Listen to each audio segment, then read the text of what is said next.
Susanna have told you about k-DNF resolution. So we are already very deep into proof complexity realm. But I already made this slide. So if you could entertain me, spending a couple of minutes on like pretending that you've never seen a proof system in your life. So we have a CNF phi, which we want to prove that it is unsatisfiable.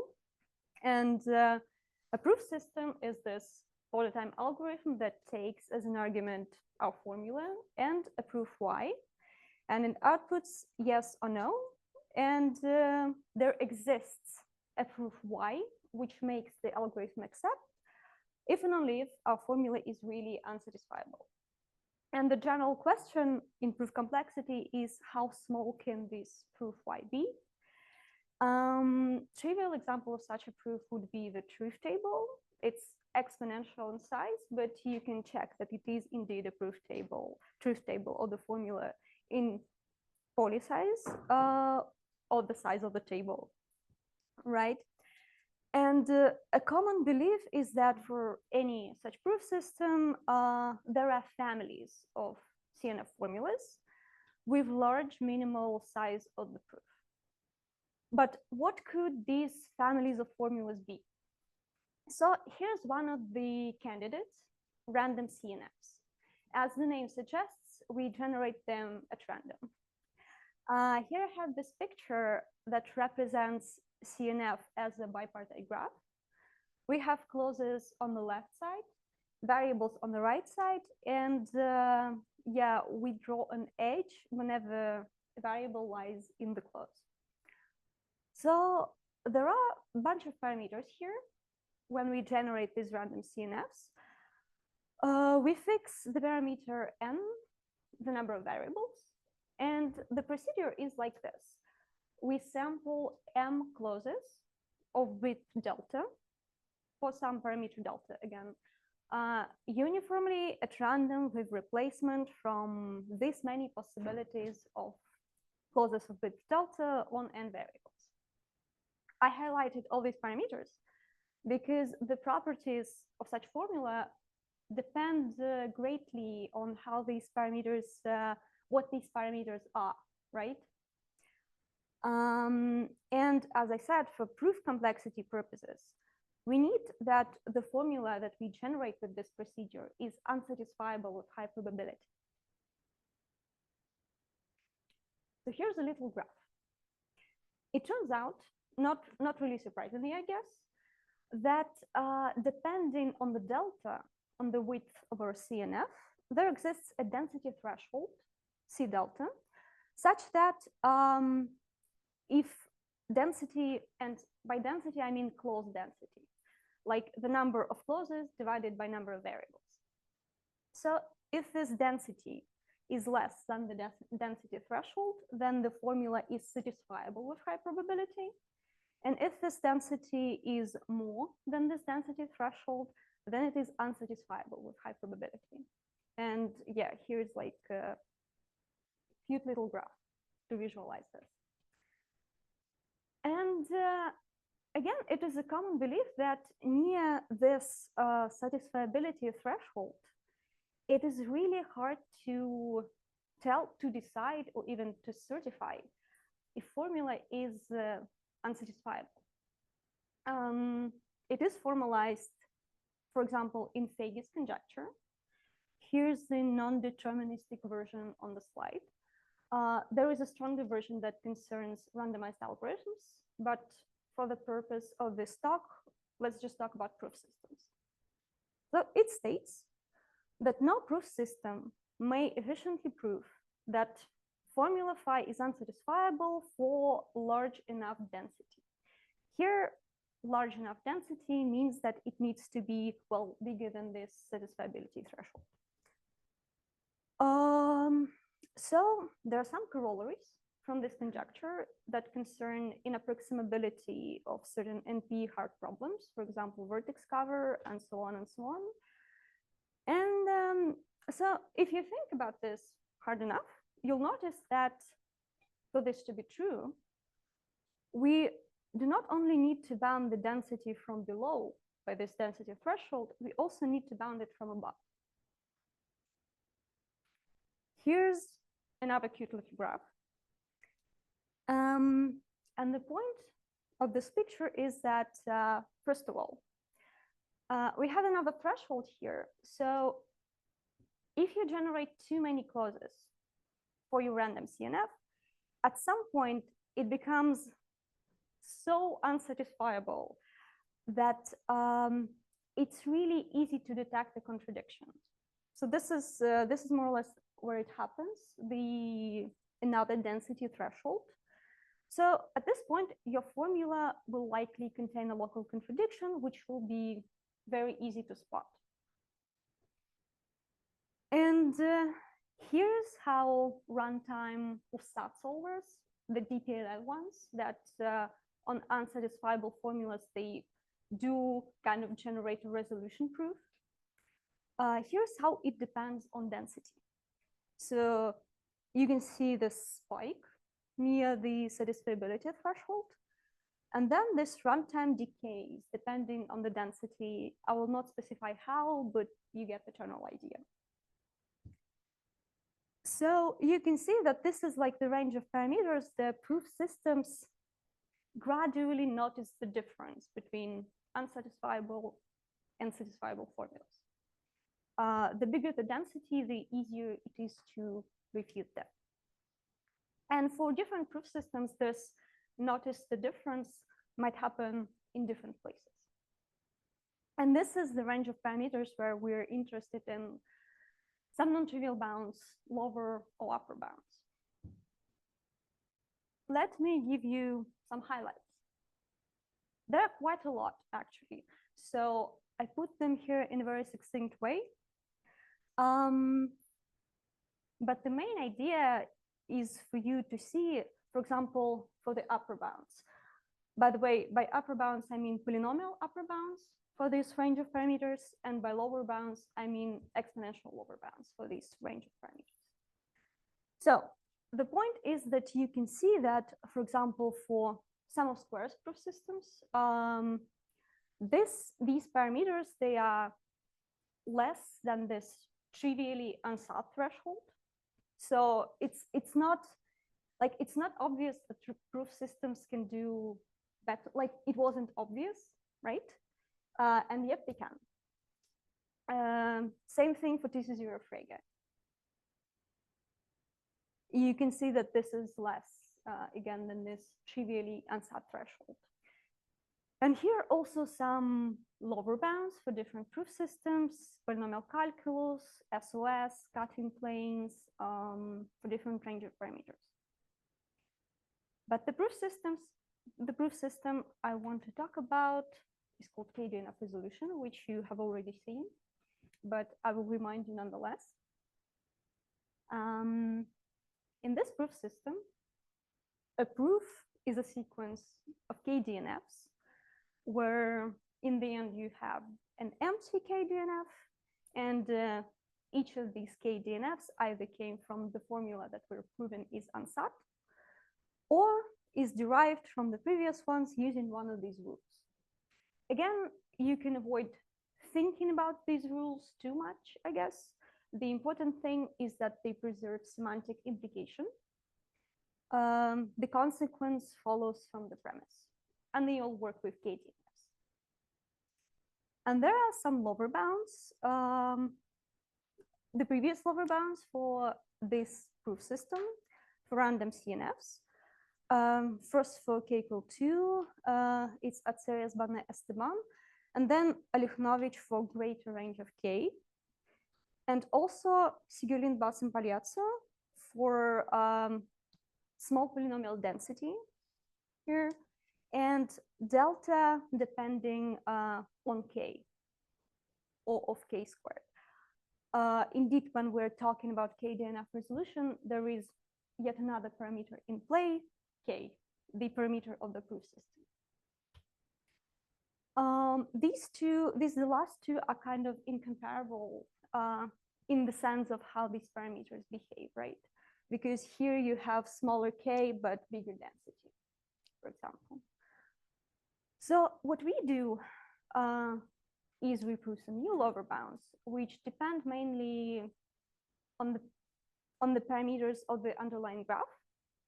And I put here the ranges of parameters for which it is easy to compare it with the previous ones.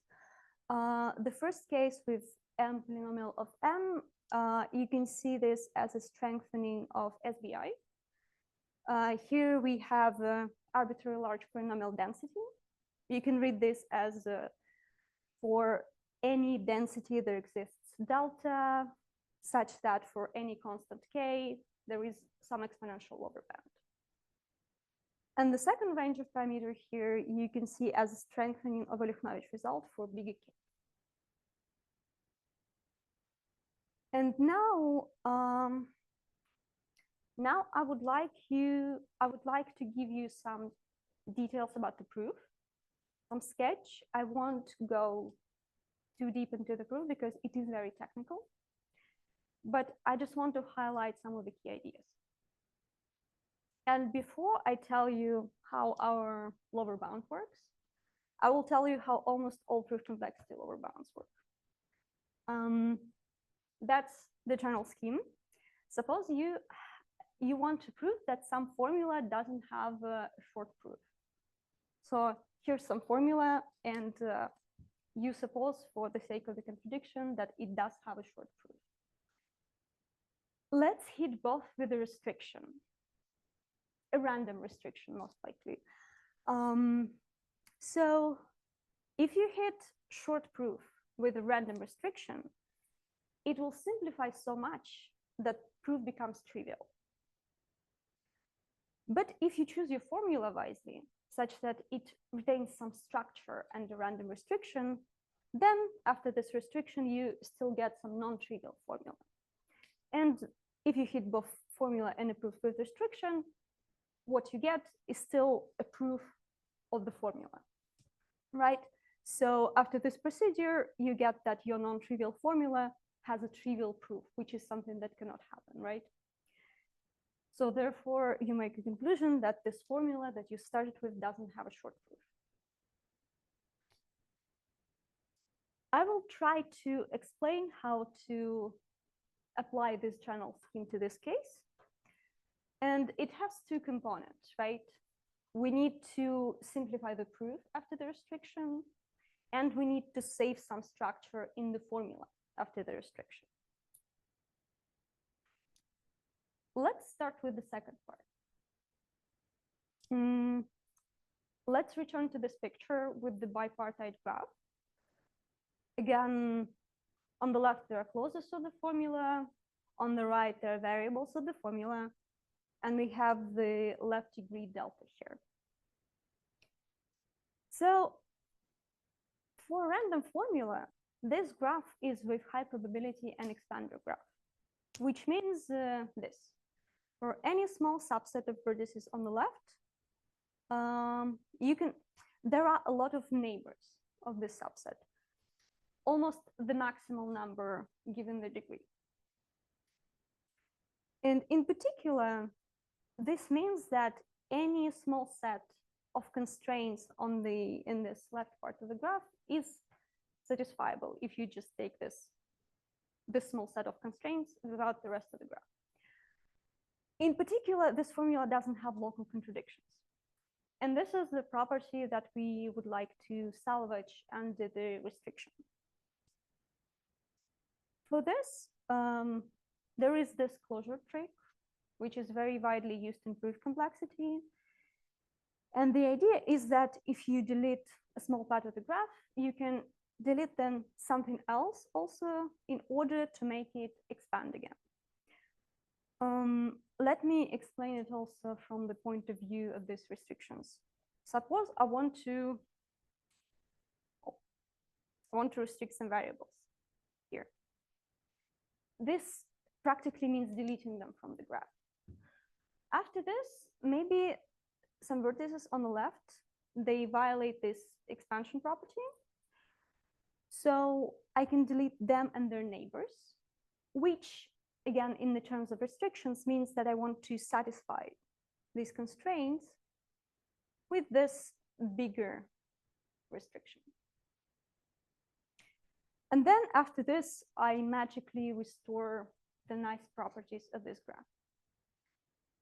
This can be actually done in different ways, and this, like this bigger part of the graph that I want to delete is called closure, and it can be defined in different ways. And I will talk a little bit more about it a little bit later. But here's the main idea. So, right, now that we know a little bit how to keep a formula structured, let's learn how to simplify the proof. So this idea was already present in SBI and Aleknovich. Let's look at one k-DNF in the proof. The parameter that we're interested in is a heating set. So you just look at the variables that are present in different terms, and you want to find a set that hits every term, as here on the slide. And there is a certain dichotomy here. If you have a large heating set of a k-DNF, then this k-DNF is very likely to be satisfied by a random restriction. The intuition behind this is that you will have many terms that do not intersect, and you can think that they're kind of independent under this random restriction. So you flip the coin enough times, this thing is going to get satisfied. And as for simplifying the proof, this is as good as it gets, right? Because this k-DNF then simplifies to just a constant one. If you have a small heating set, on the other hand, you can just manually transform this k-DNF into small decision tree plus a collection of k-1 DNFs. So k is a parameter that we want to make an induction on. What do we do instead? Is we consider a slightly different dichotomy here. Again, I will explain why in a moment. But what we do is we consider terms with their closures in the graph. And we consider heating set for these larger sets. And we call this a closure heating set. Now, again, if the closure heating set of a k-DNF is large, it is likely to be satisfied by a random restriction. If it is small, you can transform it into small decision tree plus a collection of DNFs with smaller closures. So here, the induction is on the size of the closure. Okay. Let me tell you how it all comes together, and then I'll tell you why this dichotomy.